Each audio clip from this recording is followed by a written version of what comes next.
So అంతటి అనుభూతి నాకు బాబా గారితో ఉంది. అది ఎలాగో నేను ఒక క్షణంలో చెప్తాను. ఎలా అంటే నేను ఇప్పుడు ఇది చెప్పేది ఒక 30 సంవత్సరాల క్రితం.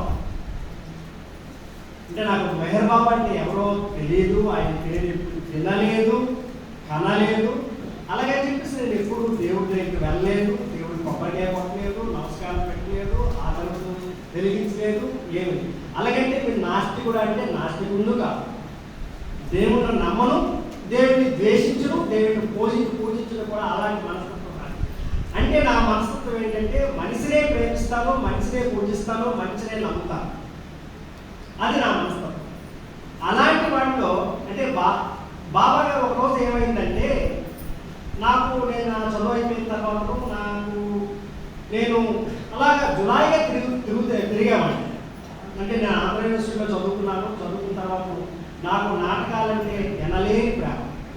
నాటకాలు వేసేవాడిని, నాటకాలు రాసేవాడిని, ఇవన్నీ చేశాను. సో దాంట్లోనే ఉండేవాడిని. అందులో ఏంటంటే నేను అలా తిరిగేవాడిని తప్ప ఎక్కడికి దేవుడి దగ్గరికి వెళ్ళేవాడిని కాదు. ఒకరోజు ఆర్కే బీచ్లో కూర్చున్నాను. నేను కూర్చున్నాను అంటే నాకు గ్రాడ్యుయేషన్ అయిపోయింది, మాస్టర్స్ అయిపోయింది, ఉద్యోగం రాలేదు. అలా ఉద్యోగం వస్తుందో రాదో కూడా తెలియదు. అలాగని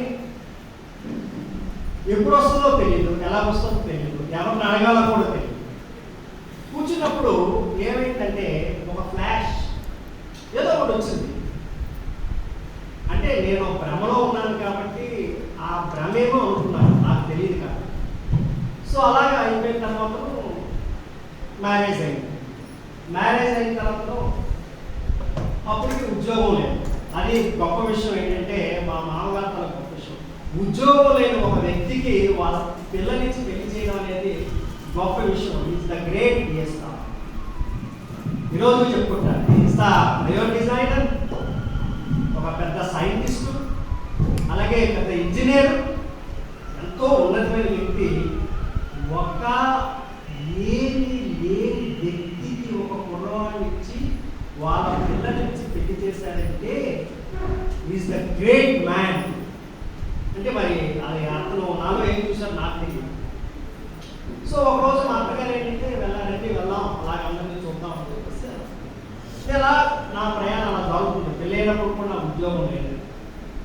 దాని తర్వాత ఆలోచిస్తుంటే ఒకరోజు ఏమైందంటే నేను మా మిస్సెస్ కలిసి గ్రీన్ పార్క్ హోటల్కి ఏదో భోజనంకి వెళ్ళి అక్కడ ఏదో మాల్దీవ్స్లో ఉద్యోగుల గురించి అని చెప్పేసి ఇంటర్వ్యూ ఒకటి జరుగుతుంది.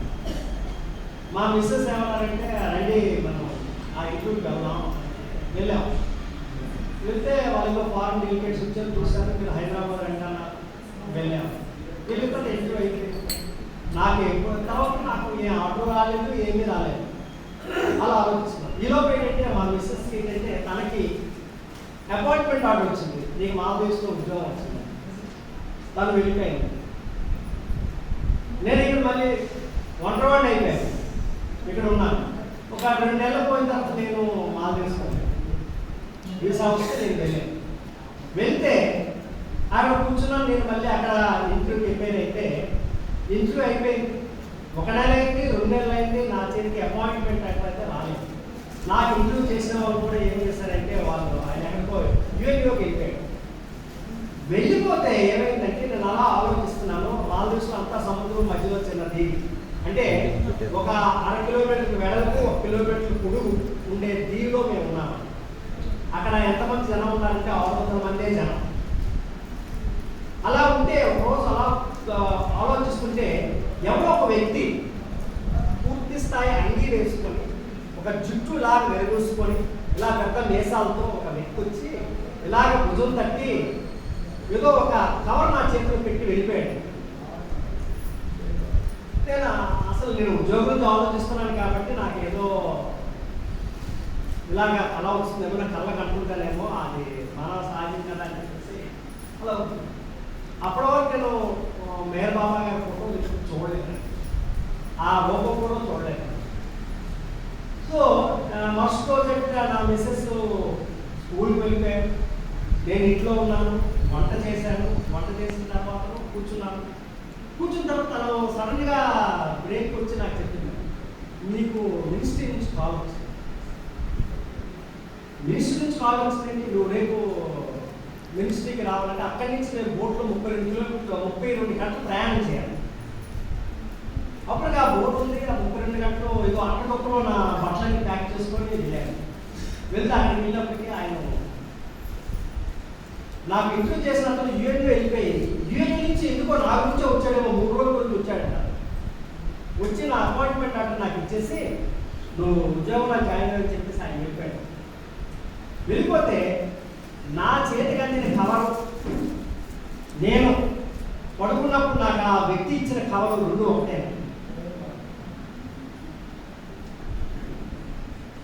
నేను చూసి ఆశ్చర్యపోయాను. వెళ్ళి నా ఉద్యోగంలో నేను జాయిన్ అయ్యాను. దాని తర్వాత సంవత్సరం తర్వాత ఇండియాకి వచ్చి మెహరాబాద్ ప్రయాణం అయ్యాను. మెహరాబాద్ వెళ్తే ఆ సమాధి దగ్గర ఉన్న ఫోటో చూస్తే నాకు అప్పుడు అనిపించింది, అంటే ఇదే వ్యక్తి కదా నా దగ్గరికి వచ్చి నాకు తెలిసి ఆ ఉత్తరాన్ని ఇచ్చారు అనే ఒక భావన కలిగింది. అంటే ఆ అతను అంటే బాబా అంటే మనం అంటే ఎంత అంటే మనకంటే నాకు మనసులో లేకుండా దేవుణ్ణి చూడక, దేవుణ్ణి నమ్మక, దేవుణ్ణి చేయక, అలాంటి వ్యక్తికి అంటే లోపల అంటే ఇప్పుడు నేను ఎప్పుడు బయటికి ఎప్పుడు చెప్పను కానీ లోపల నాకు ఆ భావం ఉందేమో అని చెప్పేసి అతను నన్ను పిలిచి, రే బాబు నువ్వు నమ్మేదైనా కాదు, నేను నాకు కావలసిన వారికి నేనే వెతుక్కొని నేను వస్తాను అని ఆయన చెప్పి ఆ కవర్ ఇచ్చారు. ఆ కవర్ చదివిన అప్పుడు బాబా పుస్తకాలు చదవడం మొదలు పెట్టారు. అంటే ఇదంతా నేను ఎందుకు చెప్తానంటే ఈరోజు వరకు నేను మర్చిపోలేదు. నేను ఏ పుణ్యక్షేత్రానికి వెళ్ళాను, వెంకటేశ్వర స్వామి దగ్గరికి వెళ్ళినా, శివుడి దగ్గరికి వెళ్ళినా, విష్ణు దగ్గరికి వెళ్ళినా, ఎవరి దగ్గరికి వెళ్ళినా శివుడో విష్ణువు అని నేను నమస్కారం పెట్టినట్టు జై బాబా మాత్రమే అంటాను. అక్కడ ఏంటంటే ఆ శివుడిని చూసినా, విష్ణువుని చూసినా, రాముడిని చూసినా, ఎవరిని చూసినా ఏంటంటే ఆయనే కనిపిస్తాడు కానీ వేరే ఎవరినే కనిపిస్తాడు. ఎందుకు నేను ఈ విషయం చెప్తున్నానంటే ఈరోజు నేను ఇలా ఉన్నాను అంటే కారణం అంటే నేను గొప్ప చెప్పడం కాదు. అంటే బాబా నాకు ఇచ్చింది ఏంటంటే ఈరోజు నా కొడుకు పెద్ద కొడుకు సైంటిస్ట్ చేశాడు, నా చిన్న కొడుకు డాక్టర్ అండి, మెడిసిన్ చదువుతాను యూరోప్. నేను మా దేశంలో వెళ్తూ ఉన్నాను. నా మిస్సెస్ మ్యారేజ్ అయిన డాక్టరేట్ ఈ మధ్య డాక్టరేట్ తీసుకున్నాను, డాక్టర్ ఉషా డాక్టరేట్ తీసుకున్నాను. అంటే ఇవన్నీ జరిగాయంటే నేను ఎప్పుడు కూడా నేను ఏ దేవుడిని పూజించి నేను నమస్కారం పెట్టు, టికెట్ కూడా ఏ దేవుడి దగ్గరికి నేను వెళ్ళనండి, టికెట్ కూడా వెళ్ళను, సిఫారసు చేస్తే ఏ దేవుడి దగ్గరికి వెళ్ళను. ఎందుకు వెళ్ళనంటే సిఫారసు చేసి దేవుడి దగ్గరికి నమస్కారం పెట్టడం కంటే 10 మైళ్ళ దూరంలో ఉన్న దేవుడు నమస్కారం పెడితే మన దేవుడు మన దగ్గరికే వస్తాడు అనే నమ్మకం నాకు ఉంది. ఎందుకంటే అది నాకు నిరూపణ. నేను మీకు ఒక విషయం చెప్తాను. అది ఎలాంటిదంటే ఒక భక్తుడు ఉన్నాడు. ఆ భక్తుడు ఏం చేశాడంటే తిరుపతి వెళ్ళాలి. తిరుపతి వెళ్ళి దేవుడు నమస్కారం పెట్టాలి. తిరుపతి వెళ్ళాలంటే టికెట్ కొనాలి. ఓకే, దానికి 2 కార్లు ఉన్నాయి కాబట్టి నడుచుకుంటూ వెళ్ళాడు. వెళ్ళినప్పటికీ ఏమైందంటే అక్కడ ఏంటంటే 300 రూపాయల టికెట్, 500 రూపాయల టికెట్, 1000 రూపాయల టికెట్. 1000 రూపాయల టికెట్ కొన్న భక్తుడు ఏంటంటే నేరుగా దేవుడి దగ్గర వెళ్ళిపోతున్నాడు. ఆయన 1000 రూపాయలు అంటే నేను 1000 రూపాయలు లేవు, 300 లేదు, 500 లేదు, నా దగ్గర రూపాయే ఉంది, నేను నడుచుకుంటూ వచ్చాను, దేవుడా నీ దగ్గరికి ఎలాగ వెళ్ళాలని 10 మైళ్ళ దూరంలో నిల్చున్నాడు. నిల్చుంటే ఏమైందంటే అప్పుడు ఒక మినిస్టర్ వచ్చాడు. ఈ 1000 రూపాయల టికెట్ కొన్న భక్తులు కూడా అది ఏం చేసినట్టే నువ్వు పక్కకు వచ్చాయి, నాకు ఇక్కడ మినిస్టర్ వచ్చాడు, నేను ఆయనకే ఉంది దేవుడు దర్శనం అంటే ఆ మినిస్టర్ అక్కడికి వెళ్ళి అధికారులు ఏం చెప్పేసి ఇక్కడ దేవుడు లేడయ్యా అని మినిస్టర్ అంటున్నాడు. అదేంటంటే ఇటువంటి ఇంత పెద్ద విగ్రహం ఉంది, అక్కడ నగరం ఉన్నది, అలంకరించేది, ఇవన్నీ దేవుడు అక్కడే ఉన్నాడంటే అసలు దేవుడు లేడు, మీరు మోసం చేశారు, నేను ఇచ్చిన ఎందుకంటే అక్కడ అందరూ పూజాలను చూస్తే అక్కడ నిజంగా దేవుడు లేడు. దేవుడు లేడు, ఇక్కడ ఇదేదో మోసం జరిగిపోయింది, ఇది అయిపోయింది అని చెప్పేసి ఇంకా అనౌన్స్మెంట్ పోలీసులు వచ్చి భక్తులందరూ పెట్టేసి ఎవరైనా దేవుడు దొంగలాడిస్తారా, నగలు దొంగలాడిస్తారా ఏంటి అని చెప్పేసి అన్ని పేపర్లో టీవీలో మొత్తం అంతా అయితే అక్కడ ఎక్కడో 10 మైళ్ళ దూరంలో ఉన్నాడు చూడండి. దేవుడా నీ నీకు నా దర్శనం కావాలని చెప్పేసి ఈయన వెళ్ళి అక్కడ నిల్చోడండి. నిల్చుంటే వీళ్ళు వెళ్ళి ఇప్పుడు మా దేవుడు దొంగలాడేసారా బాబు, నేను జైల్లో పెడతానంటే బాబు నేను దొంగలాడలేదు బాబు. అప్పుడు దేవుడు చెప్పాడు, బాబు వాడు దొంగలాడాడు, దొంగ సొమ్మంతా నా దగ్గర పెట్టారు కాబట్టి నేను దాన్ని భరించలేక నిజమైన భక్తుడు ఎక్కడున్నాడు అక్కడికి వెళ్ళిపోయాను రా బాబు. నాకు 10 రూపాయలు 20 రూపాయలు టికెట్ అక్కర్లేదు రా బాబు. మీరు మీ మనస్ఫూర్తిగా మీరు ఏమైనా కావాలంటే నాకు గుడి కట్టించాడు. అదేంటంటే మీ తాలూకా నిజమైన సంపాదనతో ఎవడైతే ఇస్తాడో దాంతో పింకులేసినా గడ్డేసినా పర్వాలేదు కలిగి ఉంటారు. కానీ ఇలాంటి డబ్బుతో మీరు చేయించిన అలంకరణ నాకు అక్కర్లేదు. అక్కడ వాళ్ళు అక్కడి నుంచి అలా వస్తున్నాడు కదా, ఎప్పటి నుంచో మీ క్యూ లైన్లు దాటలేక ఈ టికెట్లు కొనలేక ఆయన అక్కడ వెళ్ళిపోయాడు. సో ఆయన దగ్గరికి నేను వెళ్ళిపోయాను.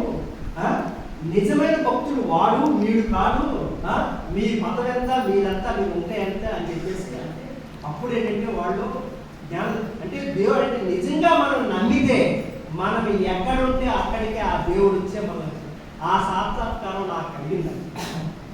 సో అందు గురించి చెప్పేటంటే మనకేంటంటే ఆ పొరని ఎప్పుడైనా మనం తొలగిస్తామో అంటే ఇది మానవ రూపంలో కనిపించే దేవుడు, దాని వెనక ఉన్నవాడే దేవుడు.